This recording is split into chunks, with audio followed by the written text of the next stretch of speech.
The most traumatizing thing that a parent can do to his or her child is either prevent them or not shepherd them toward building skills and competence and agency.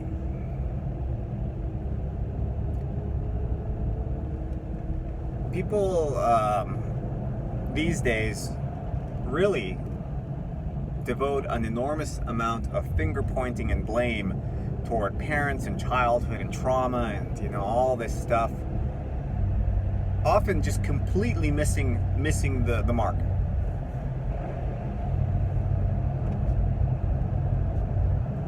A child can have the safest and most loving upbringing, and in this day and age, they will grow up to vilify their mother and father and view them as a source of immeasurable trauma. I wasn't loved enough, wasn't given enough attention, blah, blah, blah, blah. That's, if there was any trauma, if there was any wrongdoing, rather, it was in that your parents prevented you from gaining real-world abilities and skills.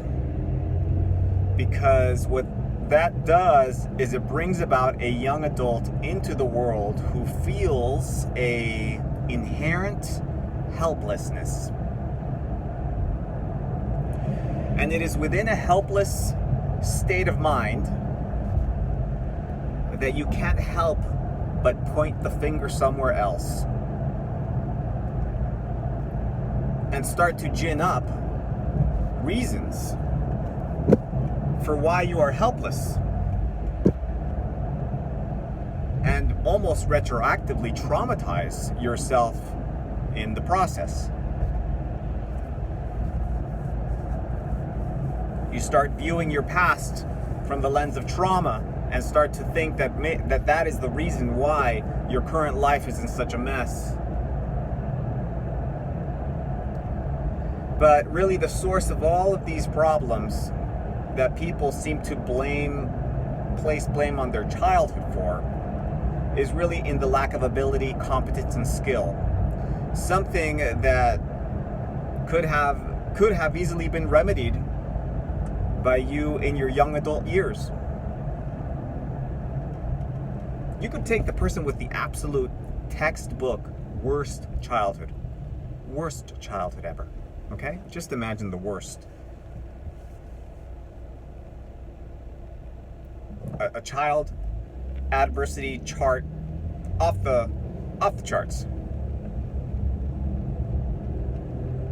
If that person were to have developed a skill by sheer luck of circumstance, let's say, there was some relative who was a mechanic and for whatever reason just kind of brought this kid in and showed him how to fix a car, let's say. Believe me, that alone can get someone through the worst of childhoods. Because that's how powerful skill and competence is in giving people a feeling of control, a feeling of agency. I believe this to be so true that I would replace therapists with, I would take all the money people are putting into therapy and put it into skill training. Real world, practical skill and ability. People have no idea how far that can go toward repairing so much of the mental health crisis that we're in. I think it stems from a lack of ability, from a lack of competence.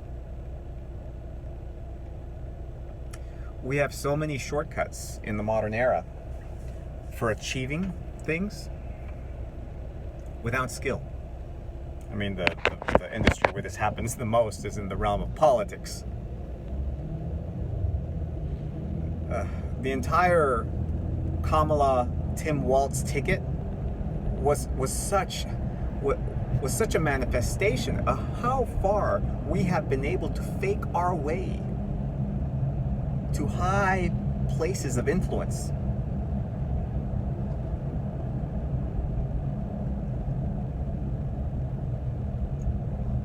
People on the left and right would look at Tim Walz and cringe. Right?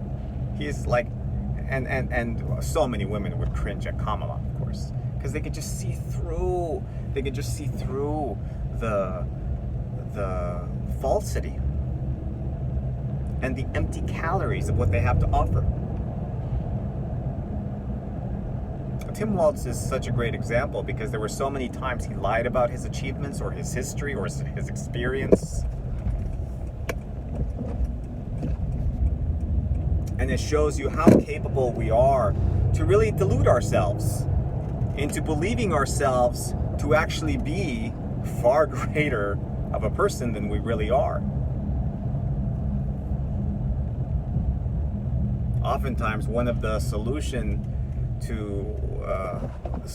to becoming mentally ill from a lack of competence or from a place of helplessness is to cope with self-delusion and delusions of grandeur and believing yourself to have achieved things that you never did.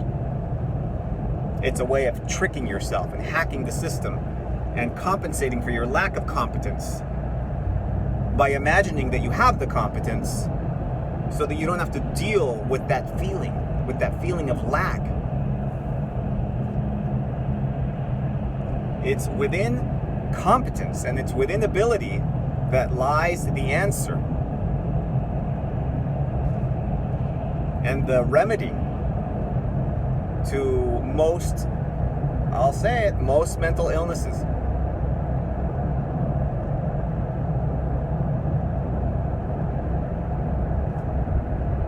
Now, unfortunately, we are entering an era where even people who have developed a skill and have developed competence are dealing with the fact that artificial intelligence is rendering their competence obsolete or of no value. And largely, in my opinion, because these technologies have been developed unethically through theft, which is something I've been speaking up against for a long time now. But it is completely being ignored. That voice is so ghosted that it wasn't even an issue during the political race. So I have no hope in even the Trump administration dealing with this. It seems like everyone has across the board agreed that the theft of AI and the theft of people's skill, the theft of people's knowledge, the theft of people's content is fair game. That's just the new future. It is such a misstep. It is such a misstep. And it is why, even despite Trump winning the election, I'm still in a state of deep concern for our future. It's almost like when Biden was so happy that Trump had won, had nothing to do with Trump winning, but with the fact that the damage that they wanted to render had been done. That the mission, the anti-human mission, had been accomplished, and there was nothing Trump could ever do to restore what they had destroyed.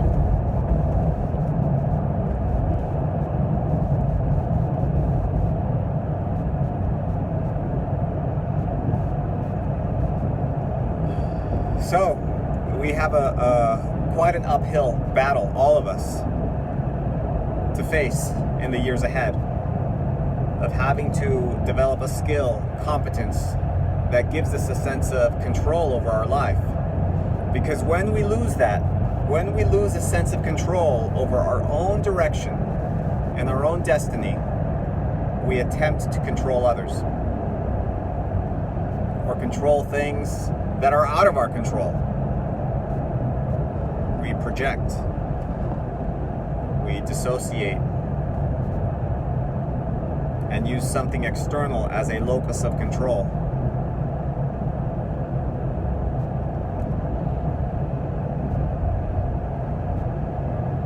That was a bit of a tangent. Fundamentally, my point today is develop a skill, a real world skill. You know what, even if it doesn't make money, develop a skill that can actually help you in your life. Like repairing a car, for example.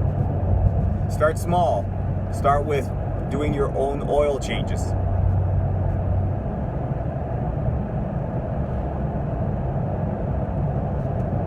I was pretty proud of myself. I had to take apart the door of this car and repair the window, because the entire glass had become dislodged from the mechanism.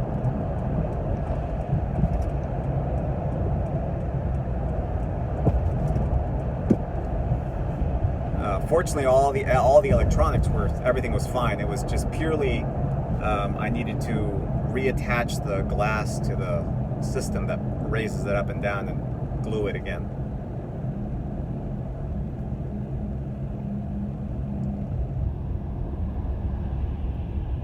And that was a good skill to develop. I had to learn a little bit about that.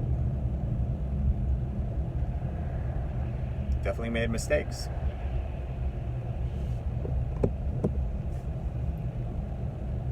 So yeah, don't underestimate the power of teaching your children the ability to cope. Not create coping strategies. I hate this. Therapists do this with their patients. Let's develop some coping strategies, okay? No. Learn how to cope by developing a skill that allows you to get through your day and your year and your life. Develop a real-world, tangible ability. And that will give you a sense of agency and control, and will give you an enormous amount of peace. And that is what is fundamentally lacking.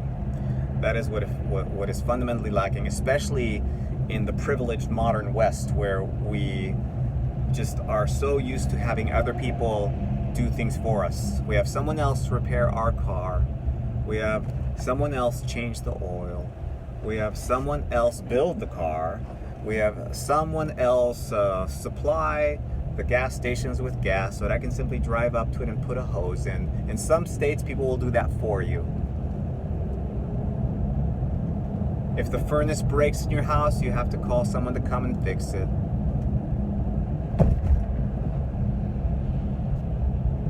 We are so responsibility avoidant, even in the corporate environment.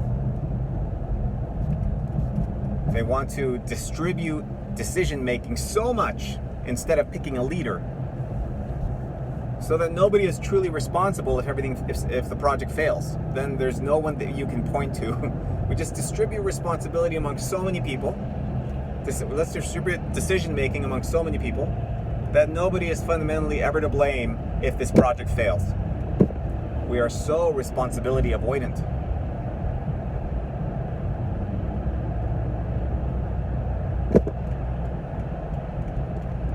And we all must take the clear pill. Take the clear pill. Clearpillphilosophy.com.